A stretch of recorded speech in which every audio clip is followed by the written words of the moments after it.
Hey guys, it's Matt. A minute or less before chapter 46.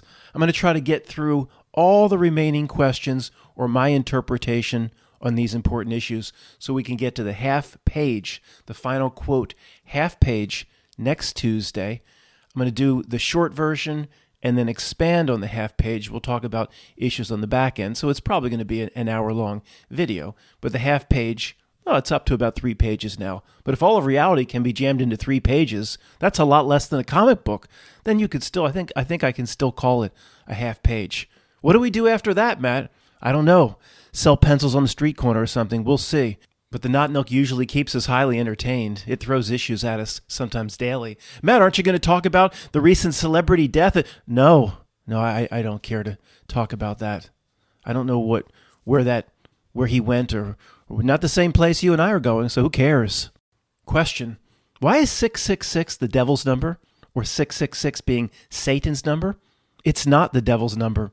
This is entirely made up, out of the blue, to serve the Not Milk in some way. Remember from the last chapter, I said in my opinion, Satan doesn't even exist. So to me, this is a moot point, but it's a classic topic. It's very interesting to analyze this. It shows Not Milk manipulation of society and culture at its very best, or worst, depending on how you want to look at it. We'll start once again with the rule of opposites. Does society and culture and movies and media and books and comic books, and does it work hard to get you to think that 666 is the devil's number or associated with Satan? Have you ever heard that before in a movie, for example? Yeah, it works kind of hard, doesn't it, trying to get people to link that with Satan or the devil. Therefore, you know it's the opposite. Then it's not. That we could just end the chapter right now. Oh, a rule of opposites never been broken.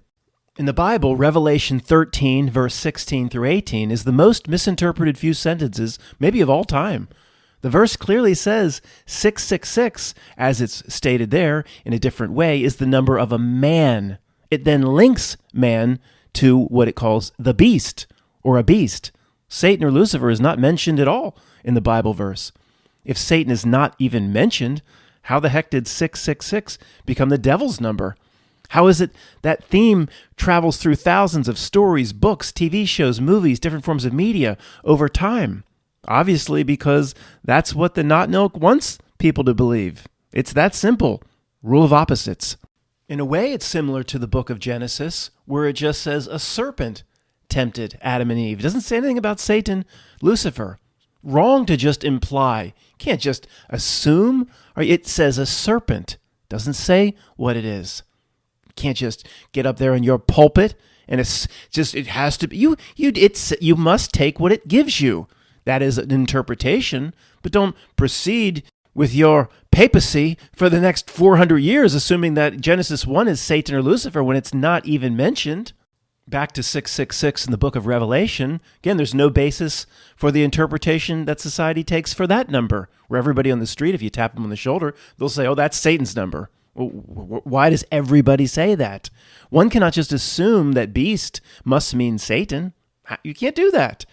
However, by the actions of the Not Milk, what it does to the masses every day, man, quote, man and woman of the body and ego, of the carbon atom, is being transformed into the beast throughout his life or her life by falling for the nasty reality trick laid down by the asshole dark. Transformation into what it calls the beast, linking itself to carbon, 6 on the periodic table, 6 protons, 6 neutrons, 6 electrons, 666. That is the beast. It's the beast of materialism. It's something that only associates itself with this world, only attaches to one side of the Vitruvian man, forgets the other side, the spiritual side even exists. The beast is cozying up to this place. The actions of the beast is to squash spiritual self, essentially to Horcrux oneself off, which is a Hottie Potter, which is a Harry Potter reference. The beast is putting forth the body of carbon, leaving behind the spiritual. If right now you're pondering the question, how could those who wrote the Bible about 1,800 years ago know about the number of atoms in the nucleus of carbon? Well, it's a good question, I guess, but you have a lot of work to do. There are a lot of questions in this reality, maybe thousands, that can't be answered. One of the major tricks of this reality is to send people, good little truth researchers, on a quest to make everything make sense. Surely, Matt, if we put enough time into Mudflood and Tartaria, eventually we must be able to figure it all out. Nope, that's not how this reality works.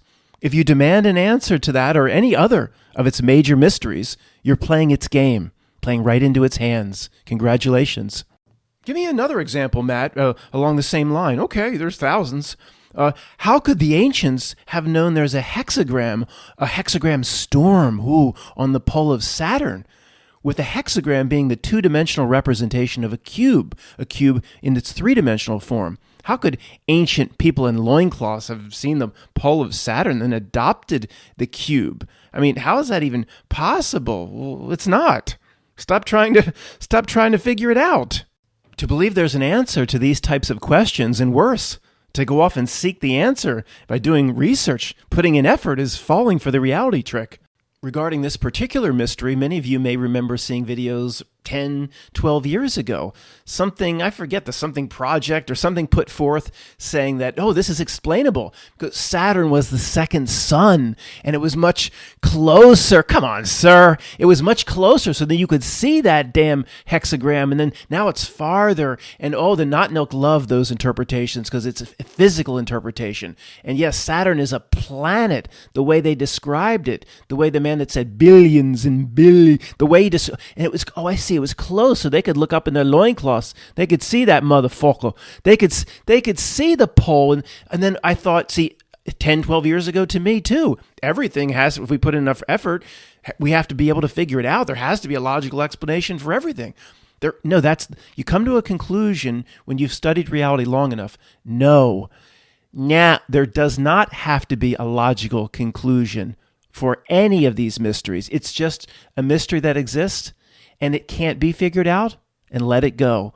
We don't need no research as Saturn must have been closer than the damn moon. That must have been beautiful at night. Can't get any sleep. It's like Kenny Rogers' Roasters out the damn window at night with that thing beaming in my... Sorry. Let me be slower and more serious before the half page. Oh, God, I've got to insert this. Some troll will think I just dropped a serious the way Bill Clinton dropped an ISIS with his is. I looked at the word serious in the dictionary for good synonyms because I'm tired of these trolls. There aren't any. I'm going to have to say serious. Maybe that's why they designed it that way, to provide energy to their little star, whatever they get through the worship of that thing. When I say it, I mean, to get tough, to buckle down. There are no synonyms that work. I don't mean, I'll be very clear, I don't mean SIRIUS or whatever that thing is up there that they seem to bow down before. Real people don't bow down before nothing. Sorry. But once again, to believe that there's an answer to these types of questions or reality mysteries, or worse, to go off and put all that effort in because eventually we'll have to figure it out, that's falling for reality's trick. And I shouldn't lump it as reality's trick. It's the asshole dark's trick, which is separate from the game board here. It's separate from reality. It's in a way, it's a hijack of reality. I say that too loosely. It's the plumber's ass crack over the game board that's trying to mess with everything here. The reality itself is neutral. The emerald green, it's neutral. It's an illusion of sorts, but it was intended to be this way. It's natural. So sometimes I say the reality, I mean the dark part. They are separate things, in my opinion. But in terms of what we're talking about here, this one specific example, Saturn, think bigger. Think as big as you possibly can. You may be wrong from time to time, but an exercise in thinking big is breaking through the chains, the barriers on the mind that this reality is placed on us. Maybe it's the other way around. Maybe there is a hexagon-shaped storm on a pole of Saturn that can be seen with certain telescopes on the ground. I don't know. I don't even know if it's on there or not. And maybe it can't be seen via telescope, but maybe it is there, but it's there because who knows, 1,000 years ago, a group of people adopted the cube as the symbol for whatever they worshipped. A group of people, maybe in loincloths, who knows, adopted the cube. Maybe it is the lineage of these mystery Babylon people. Who knows? They adopted the cube. Then a freaking hexagram appeared on the pole of Saturn. After the fact? Yeah, maybe. After the fact? The hexagram on Saturn has to come first. Why? See, why?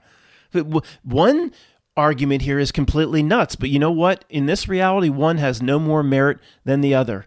Even time working one way linear, it doesn't work that way. It just seems that way because of our senses. No, Matt, whatever symbol has to come after. No, maybe the symbol came first and they got real consciousness to think about Saturn, and then a damn hexagram storm formed. Maybe it was the other way around.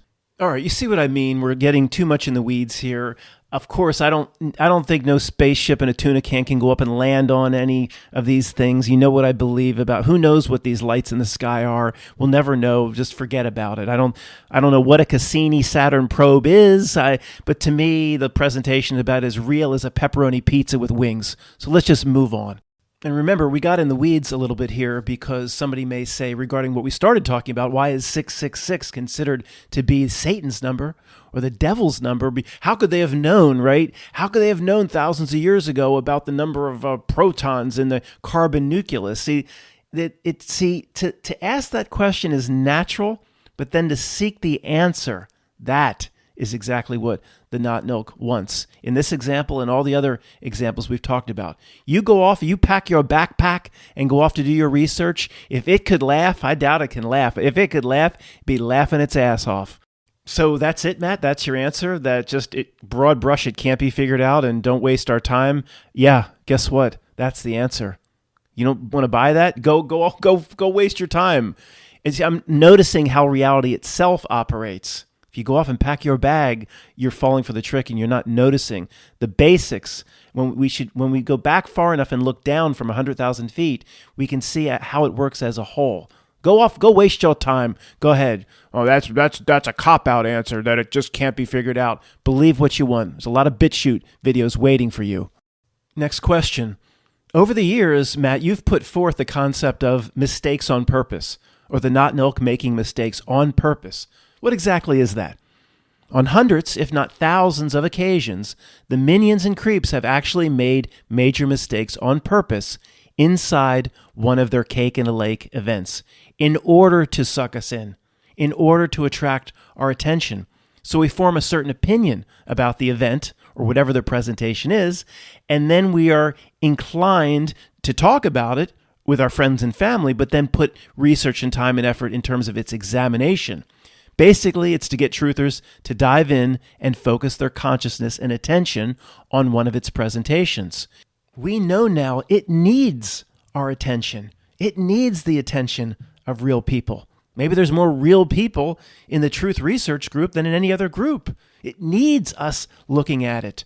Where attention goes, energy flows. And as usual, when it does something, it gets 2, 3, 4, or 5 results. It never just gets one result. Maybe we help bring it into reality. We've talked about the outer ring of reality, the SL dark, or the screen floating blurry images. And it needs real people, conscious attention to make those blurry images into HD. It seems like it can't impose on reality directly. It needs real people to buy into it. It's that ingredient that hardens the cement. But in terms of mistakes on purpose, okay, there it gets our attention, doesn't it? But there's a lot of reasons it would do something like that. But just on the very base level, if you're spending time researching, throw a dart into one of the 1,000 conspiracies on the Post-it notes all over my wall. And if you're researching, bam, the dart landed in ISS. If you're spending time, that men with wire, if you're spending time on that, guess what you're not doing? You're not doing part 2, the work. You're not doing the reason you incarnated here. You're not doing the worry about yourself activities. So just the pure distraction of the mistakes on purpose, it benefits from. This is evil genius we're up against. It's a worthy adversary, folks. Here's another benefit it gets. It never gets one benefit. They're up to 3 already. Conspiracy research in general, or certain types of investigations, is designed to create camps. It forces separation from friends and loved ones when they can't see what we see via the fake presentations.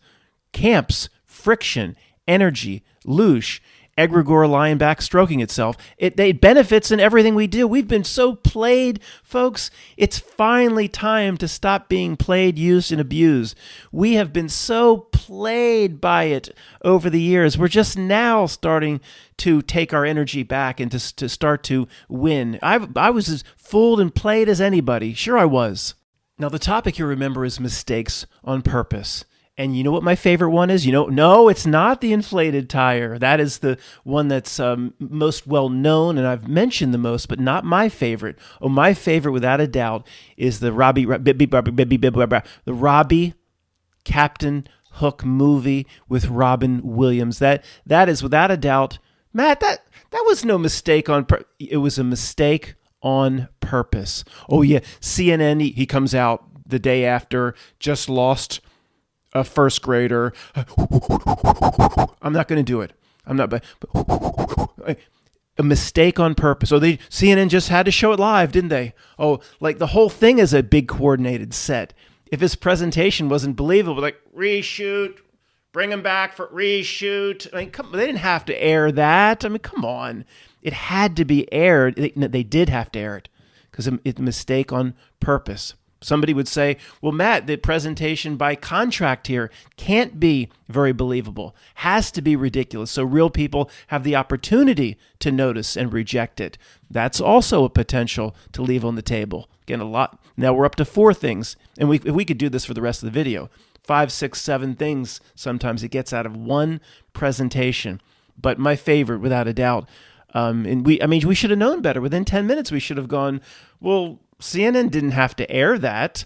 They wanted me to run with that. They wanted me to show that to my cousin, where my cousin will just make excuses and say, Matt, people react differently to stress and trauma. And would you say, Matt, he's been through a lot?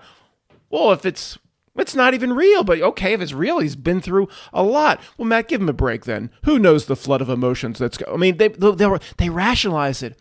A smiling man that shows no signs of stress or baggy, the eyes and nose itself from crying all night they'd be completely shut, like Rocky, like cut me. Remember Rocky at the end of the rounds against Apollo Creed, like cut me. He couldn't see, his eyes was closed. That's what Robbie would look like if anything. Okay, let's just move on. Mistakes on purpose. Well, Matt, how many have there been in total? I don't know. I don't have no running count here on an abacus, but thousands probably. Certainly the person on the wire is up there on the person on wires. Mistake on purpose. Inflated tire at the bottom of a certain tower? Mistake on purpose. Was that really a necessary prop? Did they need that little extra touch to make it believable? Wasn't the 400 million tons of steel and rubble and half of lower Manhattan covered in a dust cloud, wasn't that enough to make whatever the presentation or story believable? Did they need that little extra prop? It's like, remember, again, Bill's poster, the Baphomet meeting floating up as the master of ceremonies, all the minions in the form of a monkey. Somebody raises their hand. Sir. Baphomet pauses and looks angrily over at who's interrupting the presentation. Who are you? Who are you? Sir, I'm the new intern here. I think we need more props. You think we need more props? More props. Yeah, look, all the monkeys shaking their heads up and down. Yes, more. Wait. Don't you think taking hundreds of millions of tons, the destruction of 7 skyscrapers, half of lower Manhattan in a dust cloud, the entire world coming to the air traffic coming to a halt worldwide, don't you think that's enough for the presentation? The presentation about Cave Boy. The presentation about Cave Boy. Don't you think what we're going to do is, sir, that's the point. Mr. Baphomet, sir, it's not enough. We need some additional props. Like what? We need an inflated tire. That will secure this story. The Baphomet pauses and looks confused just for a moment. First time it's been confused as a demonic entity over the last 10,000 years. It says, you know what? I think we need that final prop. Yeah, that's probably the way it went down, something along those lines. Back in the day, we truth research dummies fell for all the mistakes on purpose. I did too. We're very proud of ourselves, and we declared, oh, we caught him this time. Oh, look where we caught him. And then we ran with it and did exactly what they wanted us to do. Matt, how could they want us to find a mistake and then try to... Look, we've talked about that many times, what they get out of that. Of course they wanted that. Let's just move on. They don't want to quietly get away with it. No, they don't. We know that now. Most truthers are still blind to this, incredibly. Next question looks like another little bullshit topic of no significance. What is time? Time is... I could be wrong. Time is simply a byproduct of sensory perception as interpreted by a spiritual being living inside a carbon meat suit, and one that is linked to this realm. The rental car is linked to this realm. That's the key. Time does not exist outside of this earth construct, most likely. Most likely does not exist on its own. It's a byproduct of sensory perception so we can have an experience. It's no more than that. It doesn't exist. It needs our senses and conscious perception to exist. For material things to be, to move, to do anything, a reality needs something to facilitate measurement, and that is time. Move your arm right now from your knee up to your chin. That simple gesture is impossible without time to measure the movement and the speed of movement, to record that something happened. Is this why in Star Trek it's always time-space? The time-space continuum. Time is always linked to space. Did Star Trek steal it from Einstein, or did Einstein steal it from Star Trek? I'm not so sure. In my opinion, it's likely all moments in reality are stacked like on top of each other, if viewed from, say, outside of here, looking into the snow globe. What differentiates one time from another in history, say, is your observation needle of consciousness and where it's dropped on, say, the black vinyl record of time. A vinyl record, an old-fashioned record, contains all the music all at once, right? It's all laid down next to each other. What song plays through the speakers, which is daily life, is dictated by where the needle drops on the record. What if your higher self could drop, say, several needles on the same record all at once and hear all the songs, or how many ever needles it's dropped on the record, your higher self could hear those songs all play at the same time? This is very similar to Tony's presentation to me, or the way he wrote up what a simultaneous incarnation is, what he believed you and I are, a higher level entity than these Melvin P. minions of a different type of ilk. Okay, many simultaneous incarnations of higher self playing out at the same time for higher self.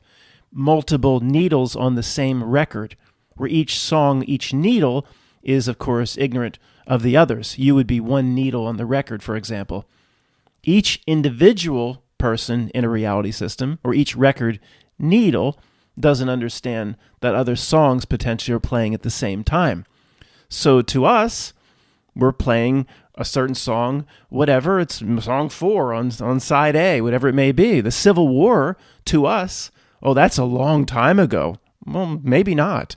To somebody outside of this reality, maybe, all moments are stacked on top of each other. It's anybody outside of this reality system. Maybe the Civil War is, I don't know how do you talk about something like this, but maybe it's all around us right now. Maybe it's on top of us. Maybe it's passing right through you. It's just a matter of, maybe this is what Tesla and that Humpty Dumpty or stuffed Lenin was all about: frequency, vibration, and resonance. In a certain Star Trek episode, to get data to San Francisco, 1849, the guy on the street corner with a little tin can was like, "Help out a 49er. Can you help out a 40?" We know that was the false gold rush where data was trapped in San Francisco. Through a frequency or vibration, he vibrated into the past, which in the Star Trek episode was all around. It was right there. So to me, this is how it works. Well, Matt, so what proof do you? I don't have no proof. If I was asked to present this as a science fair, I'd fail. I'd say the science fail is my interpretation of time. Like, where's your experiment? I ain't got none. Mr. Flanagan F. Cocktails and dreams will never be in every mall. So what? This is just, I bet some of this resonates with you, or you'd turn me off a long time ago. The Civil War is like all around you, maybe on top of you. You're just vibrating a frequency a little bit different. Your record your record needle for higher self is playing a different song for higher self. Matt, that higher self can manage a bunch of shit at the same time. It's managing all this at the same time, potentially. It's kind of the way Tony talked about it. It seems like a massive distance of time doesn't exist, separating you from a Civil War battle, for example. But it's just your record needles of consciousness observation. They're just placed on different parts of the record. And you relative to the Civil War, it is far because your needle to its needle. But it's not far at all from the perception of, say, anybody observing from above or anybody outside this reality system or your higher self. That's just the way I see time.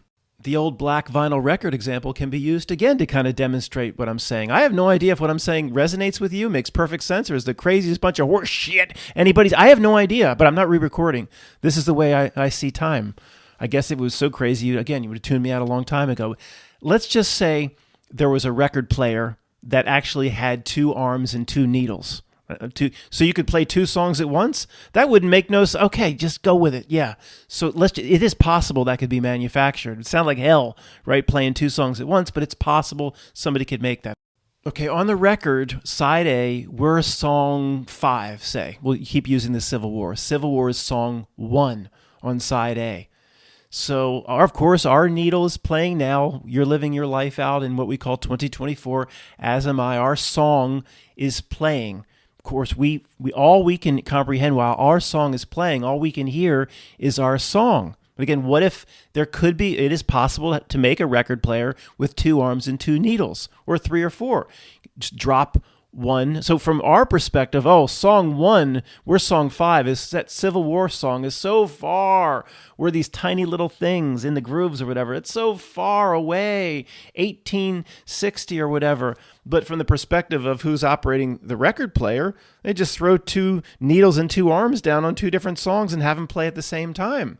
We can only hear our song. I don't know if that made any sense, but I'm going to keep it in here.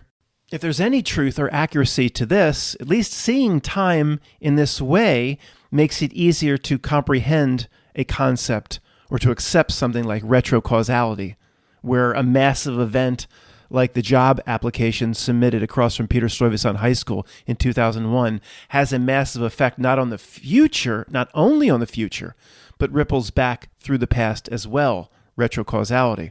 All the grooves on a vinyl record are connected, right? And essentially share one channel.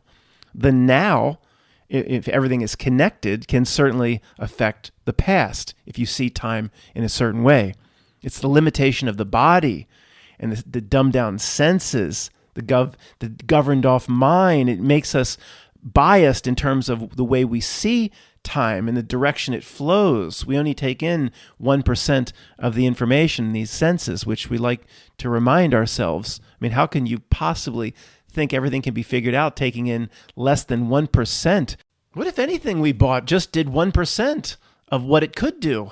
A car was purchased, it could only do 1%. It topped out at about 4 miles an hour. You would tend to want to take that back. You bought a generator and you thought, well, should be able to do 100% of what I expect. Should run if the electricity goes out, should run a refrigerator, at least 3 or 4 lamps, and a TV and a VCR, right? And it only did 1%. It says right at the bottom, it says this generator is only going to give you, there was a slight discount on it, 1% of what you expect. You can charge this piss-ass little plastic flashlight. That's all you can do. You can't run no microwave on it. You can charge it. You'd take it the F back. What is this horse shit? I want my money back. We can't take it back. We're stuck here in this reality, in this body, given with access to 1% through the senses of what is available, the information available, visible light spectrum, just horse shit in terms of what all the other frequencies, sound frequencies. We're stuck with the one. Matt, it leads one to believe that maybe in the past, what they call the human had access to more. It does, doesn't it? But that's a conversation for another time. Maybe it's getting worse, but you know what? It doesn't matter. We are here now.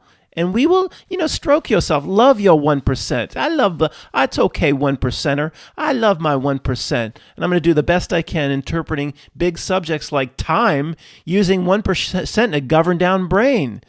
Matt, come to think of it, this is all a waste of time if we only got 1%. I'm going off to watch the NFL.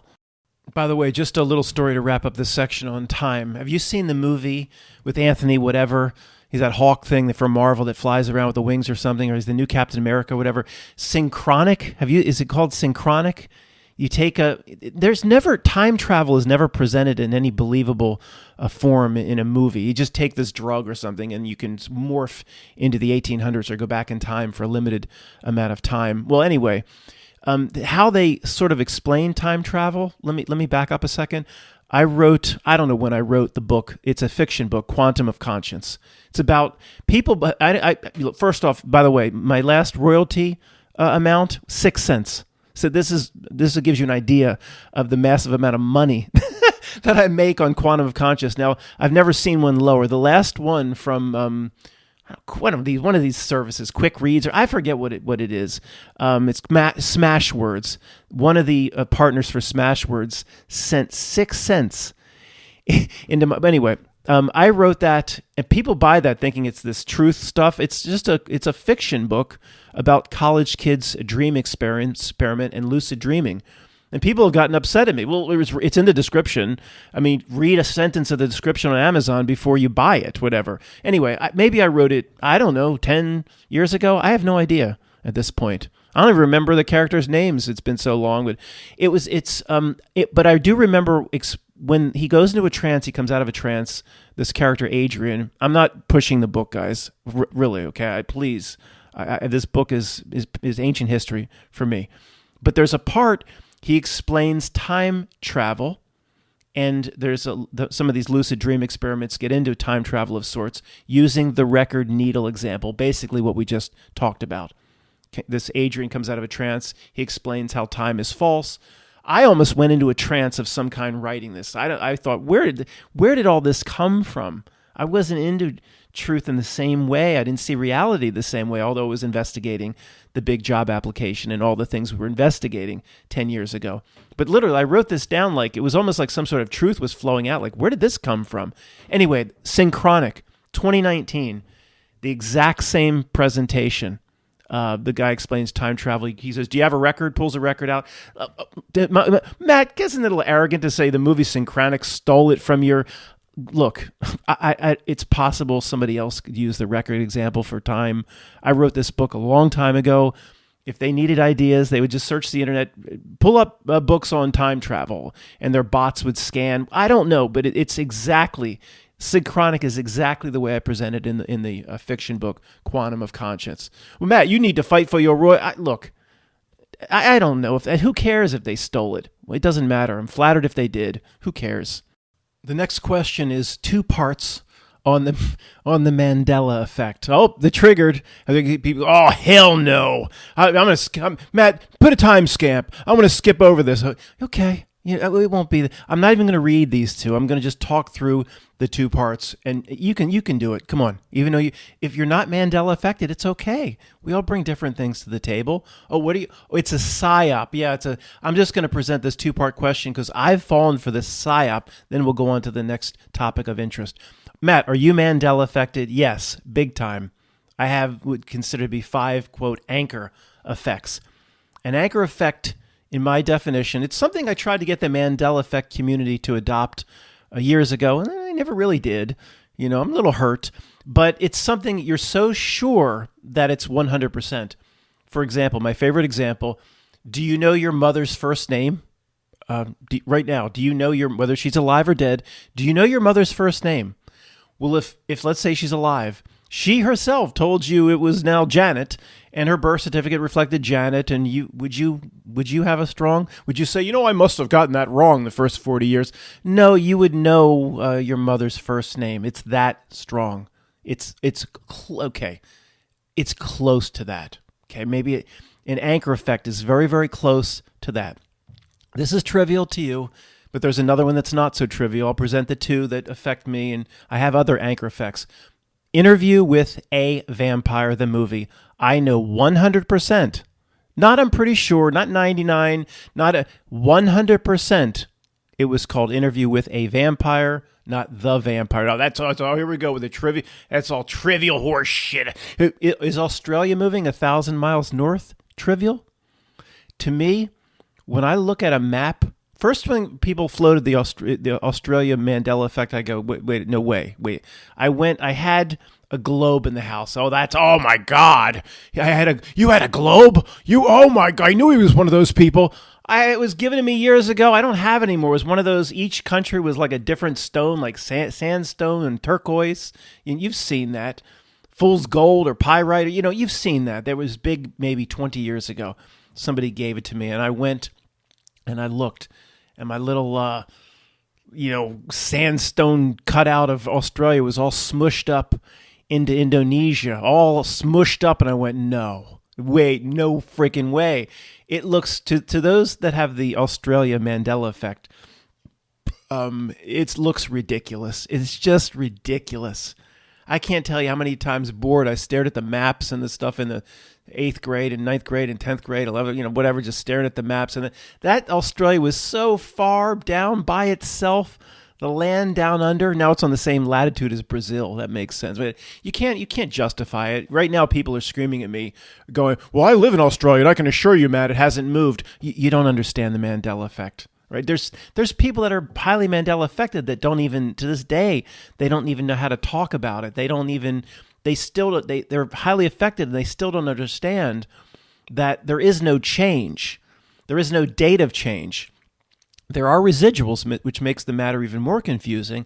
But when, say, something happens, 99 point whatever percent of the evidence reflects what exists today, and it reflects back through time. So the logo of the Ford Motor Company, people say that's a Mandela effect change for some people. It's not an anchor effect for me. You can find carvings on engines from the Model T that have the little loop-de-loop. It reflects and ripples back through time. It's the concept, to a degree, what we just talked about in terms of retrocausality. Now, in a way, it's great that all this residual evidence exists, but in a way, it confuses the matter too. So the residual evidence, once a Mandela effect happens in the community, latches onto it. I'm not kind of involved in the community the way I used to be, but there's all this residual evidence, and it just kind of goes away over time. Reality sort of cleans itself up in a regard. So when something happens, there haven't been many. It hit hard in 2016 and 2017. But again, I don't follow Moneybags channel and all the channels that follow all this stuff. But if there was a monster Mandela effect, like Interview with a Vampire Australia or the Wizard of Oz, the damn scarecrow with a gun or whatever, then somebody would tell me about it. I'd know. There haven't been any big ones, so I probably would know about it. But when one happens, this is typically the way it works with the residual evidence. So, for example, the band, Summer Breeze makes me feel fine. Seals and Croft was the way I remembered it. Greg remembered it. It's a Mandela effect for a lot of people. I wouldn't call it an anchor effect because I didn't have no Seals and Croft album collection here. But it was, Greg and I were like, that was Seals and Croft. Well, of course we look. It's Seals and Crofts. It's plural in both places. So I said, okay, Greg, we're going to jump on this and look for the residuals before they kind of go away. So he was on the phone with me. I spent an hour looking at YouTube covers, mostly of Summer Breeze, whatever makes me feel fine. And I would say more than half, I think, if I remember correctly. But let's just say half. Half of those that took the time to learn the song Summer Breeze, which takes a long time to the guitar chords, and then they're singing it. They're fans of the song. They're fans of the group. Half of them had in the YouTube video, Seals and Croft had it the way, say, we remember. Or the quote, for lack of better words, people say the old reality. These terms don't work, but we don't have many other terms. Now, if you go out there now, it's going to be mostly cleaned up. These residuals go away over time. And about half. I mean, it's just not possible that half that would spend the 20 or 30 hours practicing the guitar chords and then performing the song. Maybe one or two or three or four, said Seals and Croft and got it wrong. But I don't know, 30 or 40 got it wrong, the name of the band out of 80 or the 90 that we looked at. When this sort of thing happens, it is a giveaway that a Mandela effect is taking place. And if somebody screams out, see, the people that don't understand the Mandela effect will scream at me right now, Matt, I loved that band as a kid. I assure you it was always Seals and Crofts. I remember Seals and Crofts from 6th grade. You don't understand the Mandela effect if you're trying to tell me it was always that way. It was always that way. That's how it works. Whatever now is reflected backwards. Yes, you're right. It was always that way. I can't tell you how many people try to use that as a justification. It's not a Mandela effect because I remember in 5th grade. You don't understand that. Stop it. People that keep saying that. Stop it. Yes, of course it was like that for you in 5th grade. Okay. Some people have more supernatural experiences. I've told you this story about what happened to Greg. We'll keep it under 3 minutes. It is the most incredible thing I've ever heard. And Greg, is it 100% trustworthy? He's 100% trustworthy. He didn't just make this up. I assure you, this happened to Greg. Okay? Wizard of Oz, make a long story short because you've heard it before, but it's the most incredible thing, and we think that there's a reason why it happened.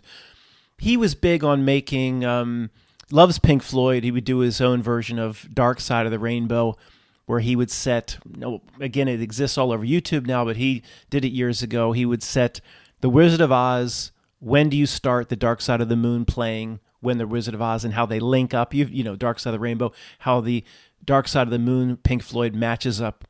There's no doubt, of course, there's no doubt in my mind, Pink Floyd designed or created that album or intentionally, of course, The Wizard of Oz, no coincidence. And then they linked the urban legend just to get that going. It was all part of the deal. Anyway, the mystique or the mystery regarding it, all planned and intentional. But so he heard about the Mandela effect with a scarecrow with a gun, and they're going into the witch's castle carrying all these items that nobody remembers, like the bug sprayer and the pipe wrench and the bug net or whatever. And Greg's like, what? No, come on. No way. So I forget exactly, excuse me, needed to get a sip, a little nip, no, not a nip, a little, I was going to cough. I'm sorry. So I'm not sure exactly the order of it went down, but I think he went online and saw the gun with the scarecrow and the bug sprayer, and he's like, no way. For some reason, he decided to check his old Dark Side of the Rainbow copy. And he pulls it up, and it's what he remembers. It's just them shaking or whatever going. The Tin Man has an axe, and that's it. Like there's no gun and no other. And he's like, well, what? There's no man. But he had seen the image with all the things already, the gun. So then I don't know what happened. He looked away, and then he looked back at his Dark Side of the Rainbow, and they all had the reality had like the barium sweep through the Enterprise had corrected itself. It said, we can't have this, and it just it fixed itself. And he says, I assure you that after I had seen the gun and whatever, I pulled up my Dark Side of the Rainbow, and it was the way I remember until, I forget, he said he looked away and looked back or something like that. Well, Matt, he just saw it wrong. No, okay? He was shaken by this. He had one other experience that was similar to this, and both shook him to his core. So, and by the way, there's been, I don't know, thousands upon thousands of testimonies of people who have had similar experiences. I had one myself, but to a much lesser degree regarding the movie Predator I've talked about a few times. We'll talk about that some other time. The second part of this question is, do I think the creeps are causing it? Another part is it messages from God or something? Let's just start part one. Are the creeps causing it directly? No, in my opinion. However, what is considered to be the Mandela effect could be a side effect, an unintentional, potentially side effect, or something they don't control or can't control regarding them messing with reality. So CERN, of course, always gets the blame for everything. And then if there's millions of videos blaming CERN, then let's apply the rule of opposites, then it's likely not CERN. CERN was put there as the fall guy, the bad guy, or the straw man, or whatever. CERN was put there to get our attention. That's how the rule of opposites works. Never been broken. I think the creeps or the minions, through their actions, could be causing the Mandela effect as a symptom, but not directly causing it. Like they're messing with reality over here, which, it's zero sum, right? Or all these rules in this universe, matter cannot be created or destroyed. If they're going to mess with reality over here, then there could be a symptom of messing with reality that pops up over there. There's a segment of our community that thinks it's like the creeps are responsible. Like in the Baphomet meeting, somebody raised their hand and said, what Mandela effect are we going to do this week? Oh, we're going to change Jaws to you're going to need a bigger boat. It just doesn't make sense to me, of course. I mean, they might be messing with the fabric of reality over here. And it's like, one of those squishy things you can't pick up. You push on one side, it's going to squirt through the other side. They're going to do some dark Lady Gaga type things. some dark Ellen degenerate things over here, then they might be like at the Baphomet meeting, they'd be like, what was the results of us messing with reality? We have new Mandela effects because we've been messing over here. Which one is it? Oh, you're going to need a bigger boat? Well, that's okay. That's no big deal. I think that improves Jaws. Baphomet's very happy. So it's like it just pushes out on the other. That's what potentially it could be, in my opinion. But let me just come out right now and be very clear. I have no idea what it is. I just know it exists. I'm not going to I speculate wildly on a lot of things with a basis for that speculation, but here who knows? I have no basis whatsoever for saying where it comes from. Generally, I'll put it like this. I believe we live in a very fluid reality, a reality that probably does reset and change, and we just go along with it. We morph with it. And, maybe the sky yesterday was red, and it's blue today, and it's always been blue, Matt, since we were kids. And the reality, to my opinion, kind of works like that. There's these changes, and it is fluid, and if there is a change, then it resets back through time, because time doesn't really exist. It just seems like it resets back through time, but there is no date of change. There is no moment of change. It gets awfully confusing. Generally, we live in a fluid reality. Something changes, and most of us, we all reset to it instantly. Well, Matt, why would a reality work that way? How do I know? I didn't design it. How the heck am I supposed to know? But they generally, I think, have an understanding of a lot. These creeps understand metaphysics and how this place generally works, whether that be technology they don't share with us or ancient knowledge. They, again, something that I think they laugh at all the research being done, like we've talked about, at the university research parks. And they just laugh how all these top researchers and PhDs and they're just doing their research trying to understand reality, but they don't have any of the component parts they need to understand. And they're just fine as long as these university intellectuals are just wasting their time on scientific or research paths that the Not-Nilk knows won't go anywhere. And it's just one more distraction. We tend to think that, the PhDs in MIT and Harvard, they would need to be in the know. No, they don't. No, somebody here knows a lot, but no. If you're at a university and you hold office hours, sorry, you don't know how reality works. And this Nick Bostrom, the first guy that said, we live potentially in a false illusionary reality. He's not. I think the Not-Nilk pushed his little white paper to the forefront because it pushes what the Not-Nilk wants. When Elon Musk says the chance we're in base reality is only 1 in a billion, the Not-Nilk loves the idea of false fluid reality, but more like computer matrix or code. People used to give me shit. Well, Matt, you say reality is somehow false or an illusion and fluid, and that's what Neil deGrasse of the Grass-Fed is saying, so you must be the same as him. No, that's not what Neil of the Grass-Fed is saying, and not what these creeps like Elon Musk are saying. Whenever they say the world is an illusion, they always relate it to like a VR headset or the Matrix or that sort of illusion, a digital. It's a natural illusion. It was the whole reality, the whole plane of existence was designed this way. It's not. No, we both might say illusion of some kind, but they always relate it to technology or something dark like the Matrix. So what we're saying is completely different. Last part of this is the Mandela effect for those affected, a message of some kind from God or whoever. There's YouTube channels like C3PO's Golden Calf that make great videos. And I appreciate getting me to think big, and I'm open to it, but I'm sorry, I'm not there. I don't see it as a message. It's too all over the place. It's too inconsistent. I mean, it's a lot of different, even though they might not be anchor effects. I believe certain people, if Greg says something is an anchor effect for him, I might not see it that way. That's the other thing with the Mandela effect. There is no agreement. There is no one reality that's correct. Both can be correct at the same time. Who has claim? None have claim. Who has claim? All have claim. If Greg says it was always Seals and Crofts, I believe for him it was always Seals and Crofts. I'm not going to change my opinion. It can be different person to person. So because it can be different, maybe it's a message for you. But for me, it's not. I'm open to it. I hope it is a message from some benevolent force. That would be quite pleasing. It would help me get out of bed in the morning, but I don't see that at this time. I don't mock the people that think it is, though. Next segment on the Mandela effect. Do I believe that biblical or King James Version Mandela effects are real? Yes, absolutely. The residual evidence on the lion laying down with the lamb is off the charts.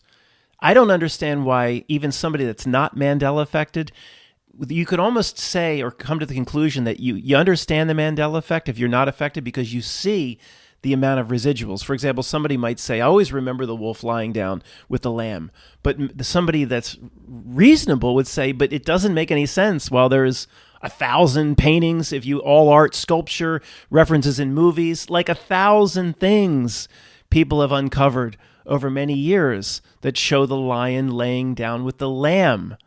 Paintings, watercolors, sculptures people have sent me. A big sculpture outside of was it the Lancaster Playhouse or something? The lion laying down with the lamb.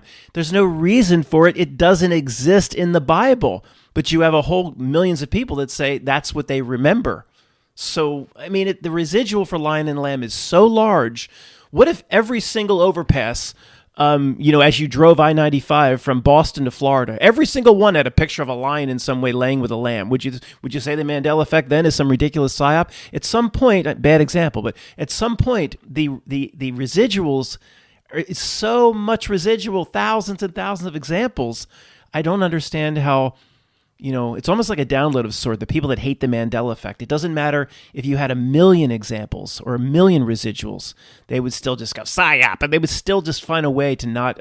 I don't know, but there's others, and there's so many. And I'm, again, am I some big avid reader of the Bible? No, I've read many bits and pieces over many years. Never sat down and read it straight through. I'm no expert on King James Version. If Warden Norton came to my cell to turn the cell or whatever, and he quoted Bible passage, like I couldn't be Andy and just cite the chapter and verse and then quote my favorite back and have Warden Norton cite that chapter. I don't know. But I'll tell you, some of it, say, judge not, lest ye be judged. I mean, everybody knows that stuff. You've grown up as a kid. But then we've seen it change twice. Judge not, lest ye be not judged. It doesn't make any sense. Judge not, lest ye be judged. Judge not, lest ye be not judged. And then it's almost like it confirmed to be a Mandela effect because the Lester, they changed the word. Judge not that ye be not judged. Not lest, or judge not that. So there's two changes. And then on top of all this, you've heard me tell these stories before. We'll go on to the next question. But you go to research it, do the residual evidence research, and you find somebody, I talked about this website I found where it was a pastor or something, a small website that got a small amount of traffic. What did Jesus mean by judge not lest ye be judged? And his little email address at the bottom or contact information. And I basically said in a nice way, you're getting the quote wrong. And you never get a reply back. Whenever this happens, I've done this many times with people over the years. This is so fascinating to me. You never get a reply back like, wow, that is really strange, Matt, or thanks for your email. I just looked in my King James Version, and you're right. It's judge not lest ye be not judged, and I'm going to change it. But boy, that's awfully strange, Matt, because I don't remember that, Matt, and I don't know how I could have made this mistake. You never get this normal answer back. It just mysteriously, it's the weirdest phenomenon. Okay, I don't hear back from the guy, and a week later, I'll check his website just to see. You go back to the website, and most of it has been cleaned up. He's now put it, what did Jesus mean by judge not, lest ye be not judged? Well, he obviously got my email. He went and changed it. He never emailed me back. There's no note here on the website saying, sorry, I got it wrong. And then there's one more part in the text where he still didn't get it right. It's still the original. But there was another person, it was a Mandela effect for a lot of people is, I know this is too long, guys, and I try to keep the Mandela effect conversations shortened because there is a certain percentage here that are triggered by it for some reason. Okay. On Etsy, the artsy, craftsy, somebody had put Jesus, it was like a t-shirt or you could buy this stamp, you could stamp it on paper, the truth, the way, and the light. And that's a Mandela effect for some people. I mean, that's what I remember. Again, I'm no big Bible scholar, so how do I know? I'm not going to call it an anchor effect. but it's the truth, the way, and the life. That's what's in the Bible. When did it change? There's no date of change. It's always been that way, but a lot of people remember the truth, the way, and the light. So she'd done this artwork, spent hours and hours and weeks and months putting a product on Etsy, the truth, the way, and the light. So I always do this. This is very similar to what happened when we reached out to, do you remember, was it Chuck Jones? The old cartoon or whatever, the dancing, singing frog, hello, my baby, hello, my honey, hello, my ragtime gal. I remember darling, not honey. And people got all upset at me. I'll talk about that in a moment. But back to the Etsy thing. So I emailed the woman that spent all this time making this stamp you could put on a T-shirt or whatever it was. Beautiful. It says the truth, the way, and the light. Emailed her. I'm sorry to inform you of this, but you got it wrong. That is not in the Bible. It's the truth, the way, and the life. And then I don't know, like she didn't email me back. It always goes the same exact way.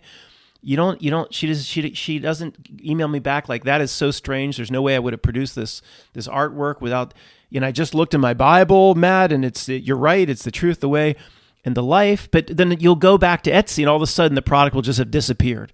It's like reality cleans itself up somehow. Well, Matt, that means these people are NPCs. Who knows? Who knows? It's so strange. And at least with Chuck Jones, I emailed the people at Chuck Jones. Somebody brought it to my attention, but I emailed somebody that works for the estate, or that manages all the copyrighted and trademarked characters for Chuck Jones. Was he involved with creating Bugs Bunny or something? I don't know. Some of these big characters in animation from Looney Tunes or something, or Warner Brothers. And it said right on you go to YouTube and it's called "Hello, my baby, hello, my honey, hello, my ragtime gal." And you go watch the old video. It's all changed back through time for those that call this a Mandela effect. So right on the damn website, whatever the frog is, hello, my baby, hello, my darling, hello, my ragtime gal, in quotes on the main page for the Homer C. Frog or whatever the damn thing is called. The quote is wrong on their own, Chuck Jones's own website. So you get this email back. Dear Mr. McKinley, whatever, thanks for bringing this to our attention. The correction's been made. Like same day, just hours later. Like the reality needed that cleaned up immediately. So everybody just went on the download and worked hard. That day it was cleaned up. Usually you put a request into the web person and it takes a little while, and it just cleaned up like within an hour or two. Thank you, it's changed. Now it's reflected correctly. Hello, my baby. And then just to be forgotten about, except for us that will remember. And people got all pissed at me, like, why would you tell them that? You must be not milk or something. Like, what? So it's more just in this world if we have to just leave the residuals alone. I wanted to do the human experiment to see how they would react, and they reacted kind of the way I thought. It's just quietly cleaned up and nothing to see here. It's more doing the human experiment as to how reality would work to clean it up. Far more fascinating than I can't say anything because the residual, just leaving the residual out there doesn't do anything for anybody. I don't know why people got upset. Probably like not milk minions or something. I don't know why people got all pissed at me. You shouldn't have never tipped off Chuck Jones to make that change. Why? The experiment to see how reality cleans itself up and these residuals go away is fascinating to me. And last topic regarding the Mandela effect, when all else fails, the haters, they'll just yell psyop. When you, like little rats trapped in a corner, you have nothing else to say to you. They'll just yell psyop. You think this Matt is so good at breaking down certain components and elements of reality. Well, he's falling for the biggest psyop. You trust him to tell you what time it is, you dumb son of a beaches? Oh yeah, when all else fails, just yell psyop. Well, Matt, it has to be all this stuff's so trivial, you're going to need a bigger boat. You know how easily the Not Note could get people to think that it was Interview with a Vampire, all this, A versus the, all this trivial stuff. Oh, really? Is Australia 1,000 miles north for a lot of people from where we, quote, remember it, all smushed up and pushed up into Papua New Guinea? Is that a psyop? Did the little blue people come in here? I told you I went and looked at the maps and the globe that was here. The little blue people came in the middle of the night and they repositioned the countries represented by a little piece of sandstone or whatever, the little turquoise, and they repositioned my globe in the middle of the night. So when I looked at it, I was like, whoa, how'd they do this? No, the flights, I guess the flights went from, of course, people will say, well, I always remember a short flight from the capital of Papua New Guinea to Australia. Well, of course you always remember a short flight, because there is no date of change. It has always been that way. Anyway, we could do this forever. Either you see it or you don't.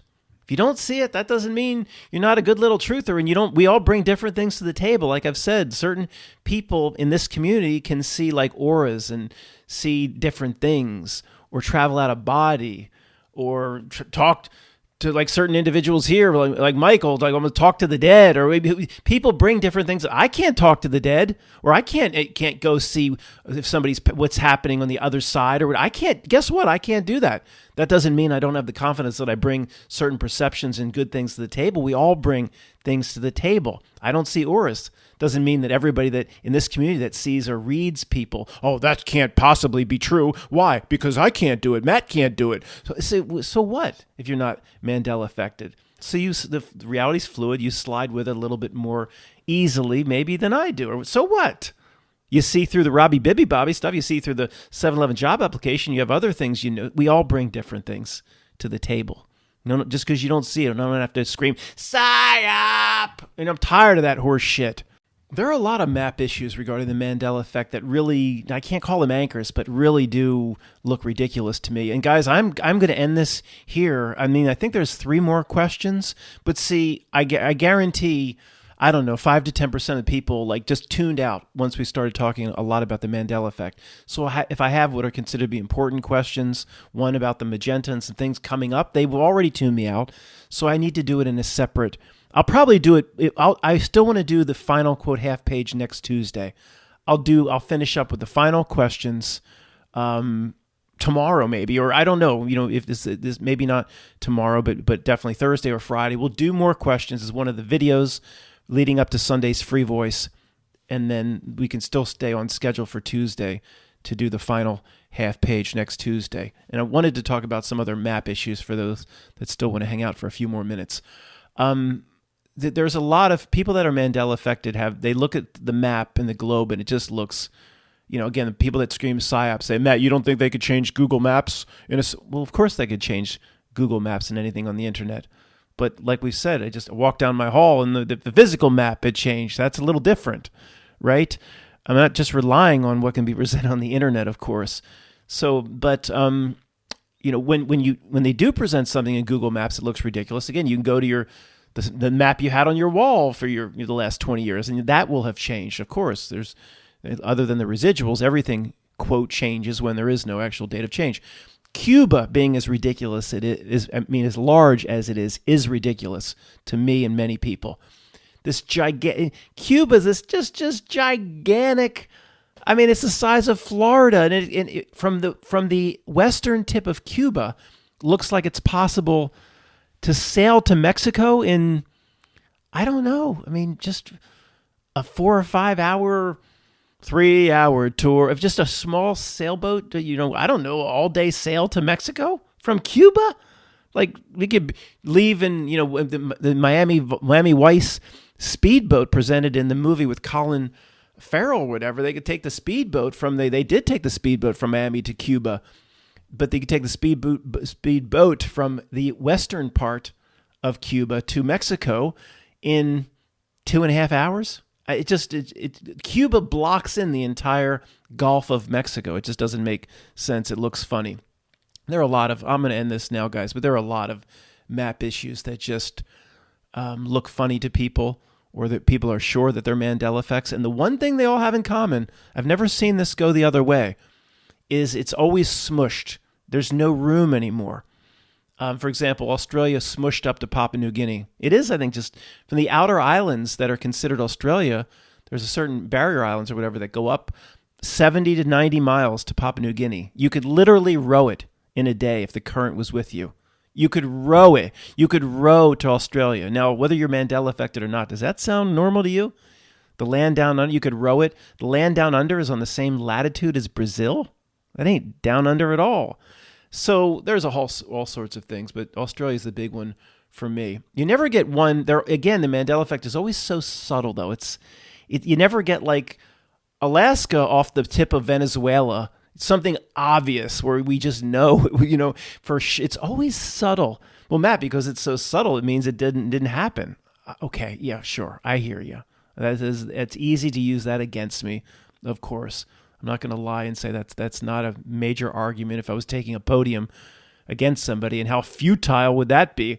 I'm going to argue about a reality where there's no proof it exists, never technically did exist because there was no data change. I'll tell you what, if I could take a podium against somebody and argue for the Mandela effect and win, that's a heck of an arguer, because you have absolutely all of reality supports the other guy. Anyway, thanks for listening.